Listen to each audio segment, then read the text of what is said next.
শুভ নববর্ষ, যার কারণে চোখ ডলতে ডলতে সকাল সকাল চলে যেতেছি আমরা ইলিশ মাছের খোঁজে। ভাবতেছেন আমি কেন বলতেছি ইলিশ মাছের খোঁজে? কারণ ভাই, এটা বাংলাদেশ না, এটা কুয়েত। আর এখানে মাঝে মধ্যে ইলিশ মাছ খুঁজতে গেলে আপনার সিআইডি সাহায্য নিতে হতে পারে। যদিও আমরা সিআইডি সাহায্য নেই, আমরা নিজেরাই খুঁজতেছি। বাসন্তী রং শাড়ি পরে লঙ্গনারা হেঁটে যায়, মেলায় যায় রে, মেলায় যায় রে, মেলায় যায় রে। ফাইনালি অনেকগুলা বাংলাদেশি বাকালা মানে বাংলাদেশি দোকান ঘোরার পরে অনেক বড় একটা ইলিশ মাছ পাইলাম। আর আমরা তো বড় ইলিশ মাছ নিতে আইছিলাম, কারণ আমি বড় লোক, আমি গরিবদের ছোট ইলিশ খাই না। ইলিশ মাছটার ওজন দেখেই তোমরা বুঝতে পারতেছো যে ইলিশ মাছটা কত বড়। মাছটা কাটতে দিলাম, তারপর আমরা অবশেষে মাছটা নিয়ে বাসায় চলে আসলাম। আর এরপরে আমরা সুন্দর করে এটাকে কসলায় কসলায় ধুইলাম। তো প্রথমে আমরা দিলাম লবণ, তারপরে আমরা দেবো এখন সেই বাংলাদেশ থেকে নিয়ে আসা হলুদ, ইয়েলো। এখন আমরা দেব চিলি পাউডার, লাল মরিচ। এখন এটারে কসলে কসলে কসলে কসলে মেখে নেব।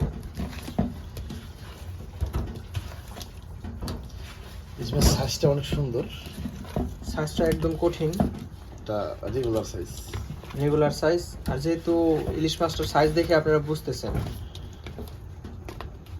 ইলিশ মাছটার সাইজ দেখে আপনারা বুঝতেছেন ইলিশ মাছটা কত বড় হইতে পারে। এরকম ইলিশ মাছ সচরাচর পাওয়া যায় না। 52 কিলো ওজন। আমাদের ইলিশ মাছ ম্যারিনেট করা শেষ। এখন আমরা ইলিশ মাছগুলো এই ডুবন্ত তেলে ছেড়ে দিব। আর ইলিশ মাছগুলো সুন্দর করে সাঁতার কাটতে, ভাতটা কি একদম খাঁটি সরিষার তেল, খাঁটি সরিষার তেল। যেহেতু আমরা বড় লোক, আমরা কোনো কিছুতে কোনো কৃপণতা রাখি না। আমরা একদম সব কিছু খাঁটি, ইলিশ মাছও খাঁটি, সরিষার তেলও খাঁটি, আমরা নিজেরাও খাঁটি বাঙালি। আইলো আইলো আইলো রে, রঙে ভরা বৈশাখ আবার আইলো রে।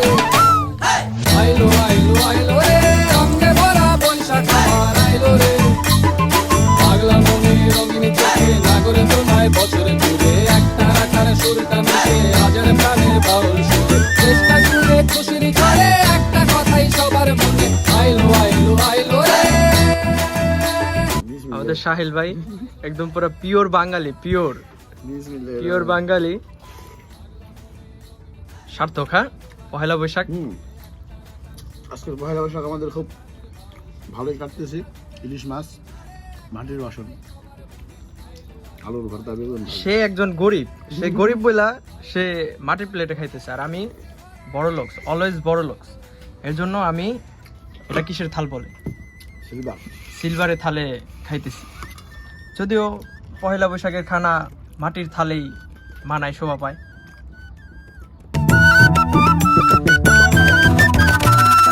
জলপাড়ের ওই সাড়ে রাতে আলতা পায়ে খুশির নাচি, ইলিশে ভাজা পান্তা খাওয়া সব বাধা রাজ খুলছে ভাদু। পাগলা মনে খুশি একদম পুরো ফাটাফাটি হয়েছে, ফাটাফাটি।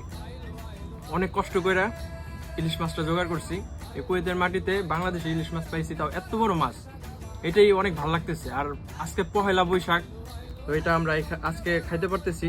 বেগুন ভাজা, ইলিশ মাছ ভাজা, আলুর ভর্তা, সাথে শুকনা মরিচ ভাজা। তো দারুণ লাগতেছে, অনেক ভালো লাগলো। তো এই পর্যন্তই, সবাই ফলো করবা। আল্লাহ হাফেজ।